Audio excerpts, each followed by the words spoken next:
দশমী ফুল blog নিয়ে চলে এসেছি। স্বাদ দেখানো, সিঁদুর খেলা, নদীতে স্নান করতে যাওয়া, সকলকে সিঁদুর মাখানো, খাওয়া দাওয়া, দোলা বিসর্জন, প্যান্ডেল, সাঁইতে কী কী দেখলাম সমস্তটা এই ভিডিওতে আছে। প্লিজ পুরোপুরি ভিডিওটা দেখে আর সঙ্গে থেকো। হাই এভরিওয়ান, আজকে দশমী আর আমি এখন থেকে আমার ব্লগটাকে শুরু করছি। যতটা পারবো তোমাদের সঙ্গে শেয়ার করবো, সঙ্গে থেকো আর প্লিজ দেখতে থেকো। এই গেটটা পড়েছিল আর পরপর 4টে ট্রেন গেছিলো, যার জন্য আমার লেট হয়েছে আর আমি পুষ্পাঞ্জলি দিতে পারিনি। আমি আর তিছুবুই যাচ্ছি দুর্গাতলা। আমাদের পুষ্পাঞ্জলি দেওয়া হয়নি কারণ আমার লেট হয়ে গেছে, আসতে লেট পড়েছিল। তিছু টাটা কর দাও।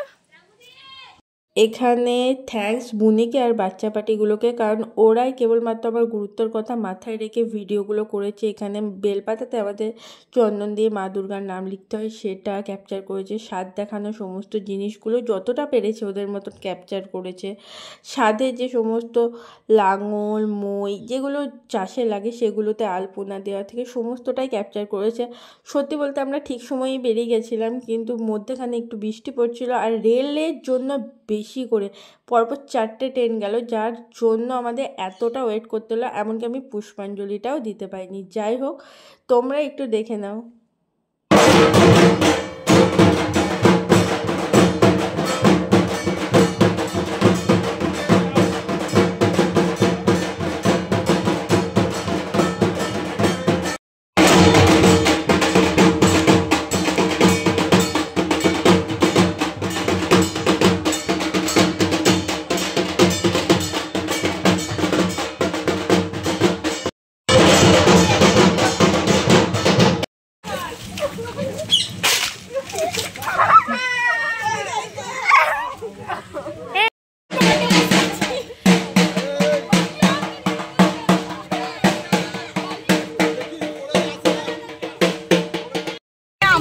আমরা নদী যাচ্ছি, তো নদী যেতে পারবো না, তো চলো পরে দেখবে।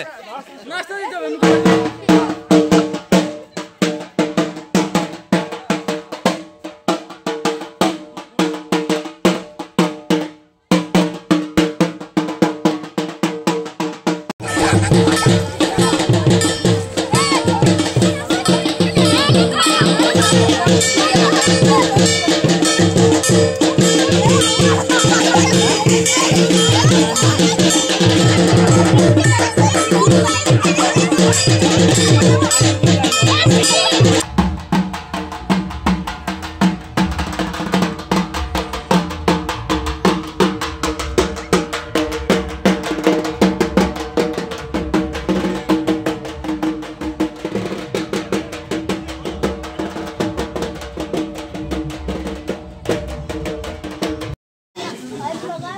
দেখো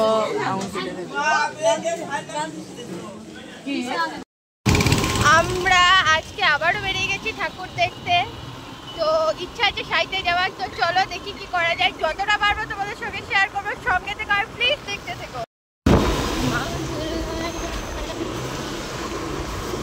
প্যান্ডেল দেখতে গেছি, ভয়েস দেবো না তাই বললে হয়, কারণ সব প্যান্ডেলই গান বাজছিল। কপিরাইট ক্লেমের ভয়ে বাধ্য হয়ে আমাকে ভয়েস ওভার দিতে হচ্ছে।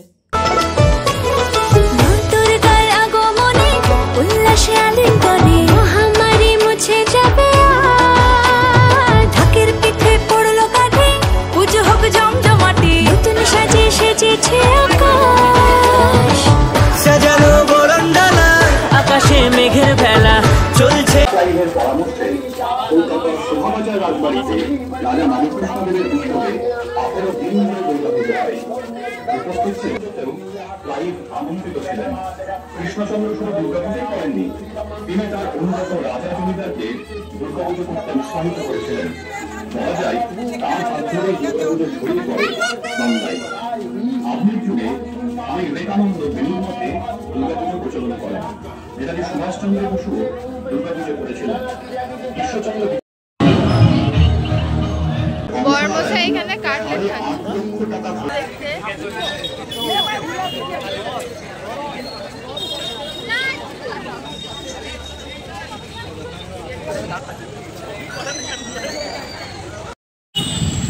এখন খাচ্ছি আমরা মোমো।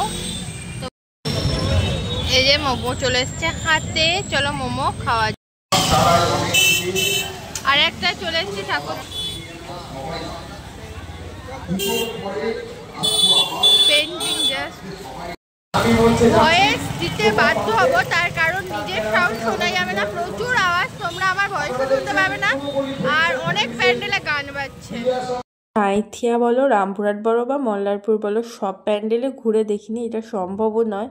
আর সব ভিডিও ক্যাপচার করাটাও সম্ভব নয়। যতটা পেরেছি তোমাদের সঙ্গে শেয়ার করেছি আজকে এই ভিডিওতে। সাঁইথিয়ারগুলো দেখো। আর এর মধ্যে বেস্ট হয়েছে অগ্রণী সমাজ আর অরুণোদয়, কিন্তু ওই দুটো যদি ভয়েস দিতাম আরও সুন্দর লাগতো। অগ্রণী সমাজে যে লাইভ শোটা হয়েছিল না, একদম দেখার মতো। এখানে বর্মশাই এনেছে দই বড়া, বর্মশাই চলে এসছে পাও ভাজি, আর বর্মশাই খাচ্ছে। কেমন খেতে? আর সঙ্গে চলে এসছে মোহিতো।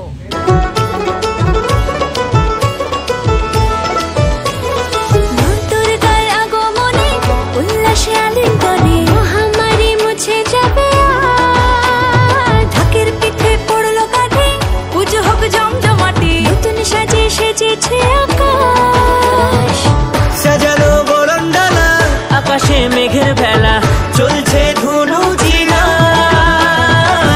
আসরের ঘন্টা বাজে এলো নতুন সাজে, আকাশে পুজোর গন্ধ খুশিতে মন মজেছে, আকাশে পুজোর গন্ধ খুশিতে মন মজেছে।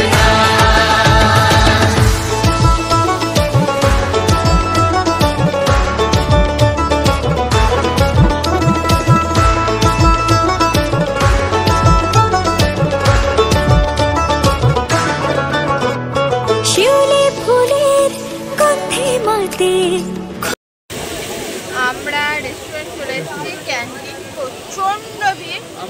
তো কি কি খাবো সেটা প্ল্যান করি। আর ক্যান্টিনে এতটা ভিড় ছিল, বাধ্য হয়ে ব্লু স্কাই এসেছিলাম। ব্লু স্কাইয়ে ফিশ ফিঙ্গার, বাটার চিকেন আর মিক্সড রাইস অর্ডার দিয়েছিল, কিন্তু কিছুই খেতে পারিনি। পেটটা পুরোপুরি ভরে ছিল, ম্যাক্সিমাম জিনিসই নষ্ট হয়েছিল। তো দশমীর আজকের পুরো ব্লগ এই পর্যন্তই। তোমাদের যদি ভালো লেগে থাকে লাইক কমেন্ট শেয়ার করতে ভুলো না। আর এরকম ভিডিও দেখার জন্য চ্যানেলটাকে সাবস্ক্রাইব করে দিও। ততক্ষণের জন্য টাটা আর গুড নাইট।